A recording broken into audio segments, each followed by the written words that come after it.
اعوذ باللہ من الشیطان الرجیم بسم اللہ الرحمن الرحیم اللہم صلی علی محمد وعلی آل محمد کما صلیت علی ابراہیم وعلی آل ابراہیم انک حمید مجید اللہم بارک علی محمد وعلی آل محمد کما بارکت علی ابراہیم وعلی آل ابراہیم انک حمید مجید۔ السلام علیکم، امید ہے کہ آپ سب خیریت سے ہوں گے۔ ڈیئر فرینڈز، آپ سے ریکویسٹ ہے کہ میرا چینل سبسکرائب کر دیں اور بیل آئیکن کو پریس کر دیں۔ اللہ پاک آپ کو اس کا اجر دے۔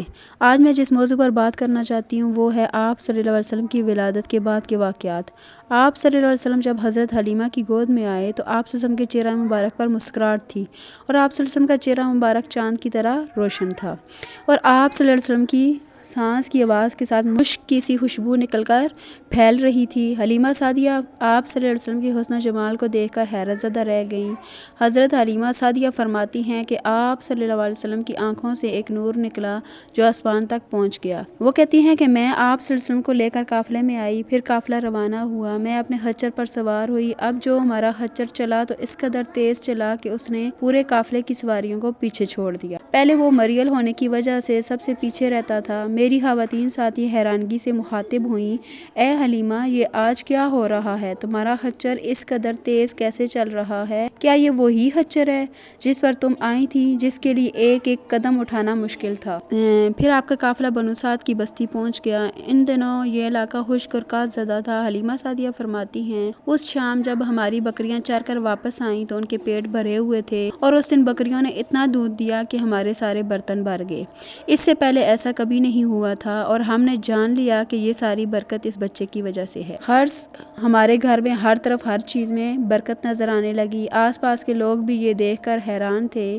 آپ صلی اللہ علیہ وسلم 8 ماہ کے ہوئے تو باتیں کرنے لگے، اور آپ صلی اللہ علیہ وسلم بالکل صاف بات کرتے تھے۔ اس دوران آپ صلی اللہ علیہ وسلم کی بہت سی برکات دیکھنے میں آئیں۔ حلیمہ سعدیہ فرماتی ہیں، جب میں آپ صلی اللہ علیہ وسلم کو اپنے گھر لے آئی تو بنو سعد کا کوئی گھرانہ ایسا نہ تھا جس سے مشک کی خوشبو نہ آتی ہو۔ اس طرح سب لوگ آپ سے محبت کرنے لگے۔ جب ہم نے آپ کا دودھ چھڑایا تو آپ صلی اللہ علیہ وسلم کی زبان مبارک سے یہ الفاظ نکلے، اللہ اکبر کبیرن والحمد للہ کثیرن وسبحان اللہ بکرۃ وآصیلا، یعنی اللہ تعالیٰ بہت بڑا ہے، اللہ تعالیٰ کے لیے بے حد تعریف ہے اور اس کے لیے صبح و شام پاکی ہے۔ پھر جب آپ صلی اللہ علیہ وسلم 2 سال کے ہو گئے تو ہم آپ کو لے کر آپ کی والدہ کے پاس آئے۔ اس عمر میں بچوں کو والدین کے حوالے کر دیا جاتا تھا۔ ادھر ہم آپ کی برکات دیکھ چکے تھے اور ہماری آرزو تھی کہ ابھی آپ کچھ اور مدت ہمارے پاس رہیں۔ ہم نے اس بارے میں آپ کی والدہ سے بات کی، ان سے یوں کہا کہ آپ ہمیں اجازت دیجیے کہ ہم بچے کو 1 سال اور اپنے پاس رکھیں۔ میں ڈرتی ہوں کہیں اس پر مکہ کی بیماریوں اور آب و ہوا کا اثر نہ ہو جائے۔ جب ہم نے ان سے بار بار کہا تو حضرت آمنہ مان گئیں اور ہم آپ صلی اللہ علیہ وسلم کو دوبارہ اپنے ساتھ لے آئے۔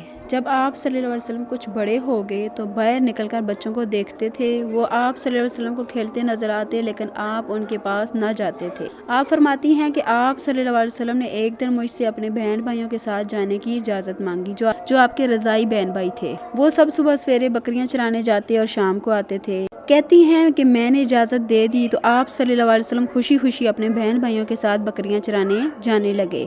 ایسے میں ایک دن میرے بچے خوفزدہ انداز میں دوڑتے ہوئے آئے اور گھبرا کر بولے، امی جان جلدی چلیے ورنہ بھائی محمد صلی اللہ علیہ وسلم ختم ہو جائیں گے۔ یہ سن کر ہمارے تو ہوش اڑ گئے۔ دوڑ کر وہاں پہنچے، ہم نے آپ صلی اللہ علیہ وسلم کو دیکھا۔ آپ صلی اللہ علیہ وسلم کھڑے ہوئے تھے، رنگ اڑا ہوا تھا، چہرے پر زردی چھائی ہوئی۔ یہ ان کا سینہ چاک کیے جانے کی وجہ سے نہ تھا بلکہ ان فرشتوں کو دیکھ کر آپ صلی اللہ علیہ وسلم کی حالت ہوئی تھی۔ حلیمہ سعدیہ فرماتی ہیں، ہم نے آپ صلی اللہ علیہ وسلم سے پوچھا کیا ہوا تھا؟ آپ صلی اللہ علیہ وسلم نے بتایا، میرے پاس 2 آدمی آئے تھے، وہ سفید کپڑے پہنے ہوئے تھے، وہ میرے قریب آئے، مجھے پکڑا اور لٹا دیا۔ اس کے بعد انہوں نے میرا پیٹ چاک کیا اور اس میں سے کوئی چیز تلاش کر کے نکالی اور پھینک دی۔ میں نہیں جانتا وہ کیا چیز تھی۔ اس چیز کے بارے میں روایات میں ملتا ہے کہ وہ سیاہ رنگ کا ایک دانہ سا تھا۔ یہ انسان کے جسم میں شیطان کا گھر ہوتا ہے اور انسان کے بدن میں یہیں سے اثرات ڈالتا ہے۔ حلیمہ سعدیہ فرماتی ہیں کہ اس واقعے سے میں بہت خوفزدہ ہو گئی اور شوہر سے مشورہ کر کے آپ صلی اللہ علیہ وسلم کو واپس آپ کی والدہ کے حوالے کرنے کا فیصلہ کیا۔ پیارے دوستو، آج کے لیے اتنا ہی۔ اس کے بعد کے واقعات انشاءاللہ اگلی ویڈیو میں بتاؤں گی۔ آپ سے درخواست ہے کہ میرا چینل سبسکرائب کر دیں اور ویڈیو کو لائک کر دیں۔ اللہ پاک آپ کو جزائے خیر سے نوازے۔